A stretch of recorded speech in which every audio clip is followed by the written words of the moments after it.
Afternoon, ladies and gents. Apologies for the delay. It's the train's fault, not mine. First of all, I just want to give congratulations to Lee Selby for a fantastic performance on Wednesday last week, and much bigger and better things to come from him. And very much looking forward to continue working with him. His team doing a great job, and credit to Wales. And I'm certainly sure he'll be featured on the card in Wales soon. We're here this afternoon to announce that Nathan Cleverley's coming home.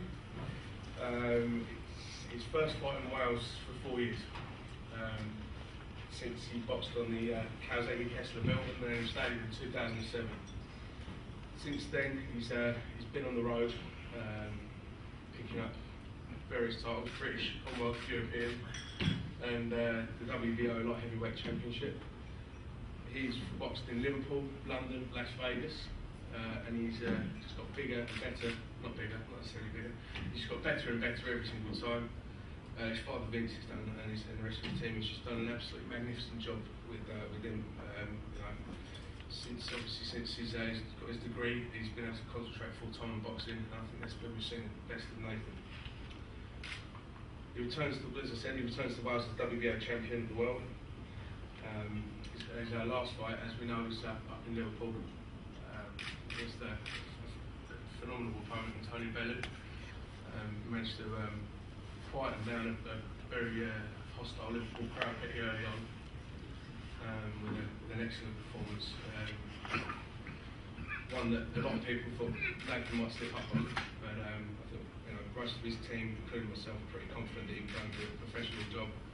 He didn't have to go in there swinging. He knew Tony's dangers were his big punch. Took a few, which we saw him play acting to, and that's all part of the showmanship. But he's done a fantastic job, and he deserves his shot to come home and demonstrate what he can do in front of his home crowd.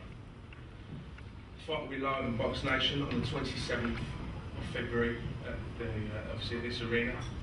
It will feature a full undercard of local Welsh talent, which we're looking forward to announce next week, as well as Nathan's opponent, which should be announced by the end of this week, if not very early on next week.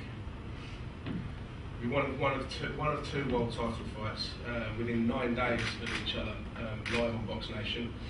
Derek Chisora will be fighting Vitaly Klitschko on the 18th of February out in Munich.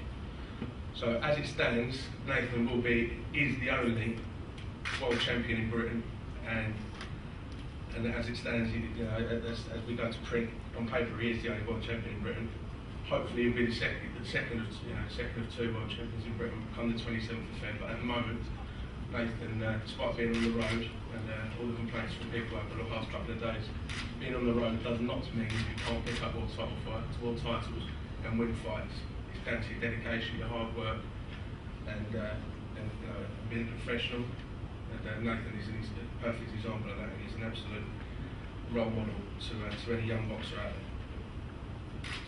there. Nathan, as ever, is focused and determined, and the carrot on the stick is the big unification fights out there. We've offered fights to Shumanov, and correct me if I'm wrong, we've offered Pascal as well. I know he's a type. We've offered Schiller. They don't want it. They don't want to travel. They don't want to come to Wales. Nathan said he would get on a plane and go anywhere, but for him, he deserves the fight back at home.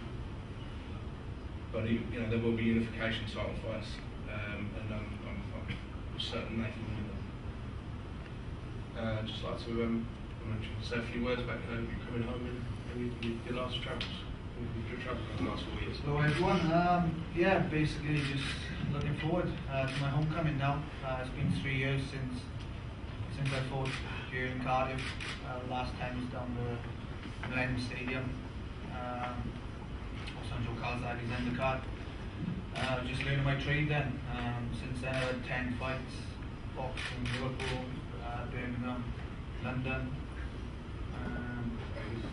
Las Vegas. And it's been a great journey. Obviously, won all my titles, British, Commonwealth, European.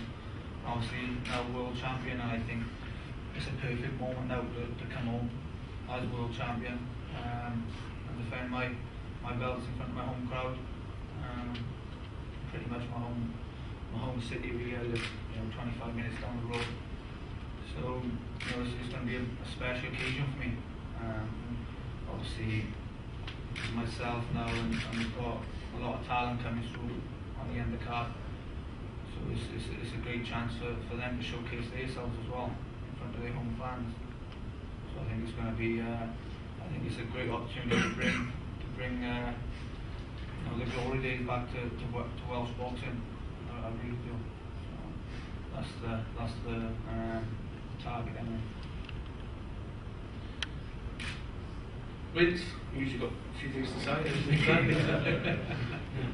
No, I'm just proud for Nathan to be boxing back in Wales. He's done the business, he's beaten some good opponents. I think he's still rapidly improving, to be honest. There's a lot more to come from Nathan's level. There's no doubt about that. I think he's strengthening it, getting quicker and faster. He's getting more confidence when he gets into the ring. And I just think he's going to be a champion for a long time, to be honest with you. And also, I've known Lee for years and years, and I think he's going to be a world champion eventually as well. I think he will start, yeah. I think he will. So I think it's all going well for Wales, and I think it's onwards and upwards, for definite. And also, I got a young boxer coming through, Liam Williams there, absolutely tremendous prospect. And I think you're going to see Liam shine in the very near future. Just going back to Lee, we were just saying that John Simpson never been stopped, and I don't know if anyone saw the fight, but it was a fantastic shot, and definitely bigger and better things to come from Lee, but that was a great performance. And obviously we've got Steve back there, and his son is looking fantastic and improving all the time. So there's massive things to come from this neck of the skin, and we have missed coming down here, and I'm looking forward to learning Welsh again. So give me a little, not February, it'll be a bit longer than that. Can I ask if there's any questions from the press, please?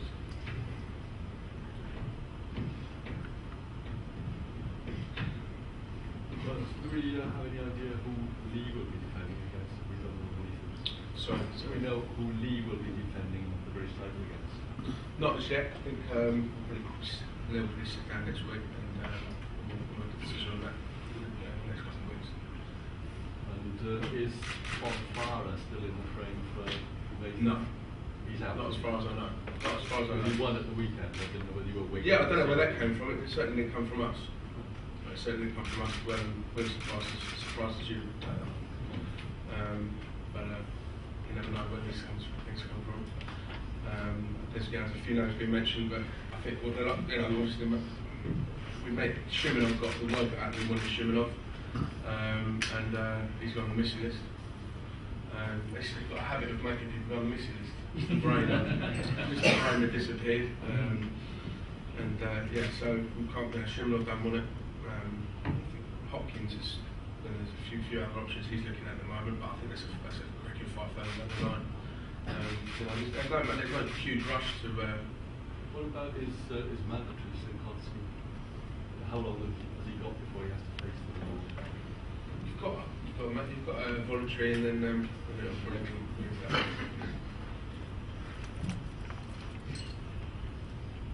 Further down the line is Carl Froch, a realistic fight. Don't ask him that, but I mean personally, he's got to beat him all day long. Well, Andre Ward absolutely tore him apart. Well, two judges got it by 2 rounds. I'd had a few beers, but I know it was more than 2 rounds. But, I think Carl Froch would be a very good fight. Nate? Yeah, definitely. Well, I've said, I know Froch had mentioned it himself before his last fight, that it's always an option for him to move up the light heavyweight. Promoter doesn't seem to want it at the moment. For the world title, but I've mentioned it. I've said the opportunity is there if he wants it. I'm up for it. But he's looking at a few other names in his weight division in the middleweight. So I'm ready whenever fights are offered. But I think that would be probably next year. Yeah. It's something for Froch to take that fight straight after that. I mean, he got picked apart by a boxer, and Carl's a great come forward fighter, but Nathan doesn't very rarely waste a punch. everything that Nathan throws seems to land. So I think Carl would want a better watch of some of Nathan's previous fights before. The stats were Andre Ward landed 100 more punches than Carl Froch. I'm not sure he ever got to grips with that left hook. Any other questions, ladies and gents?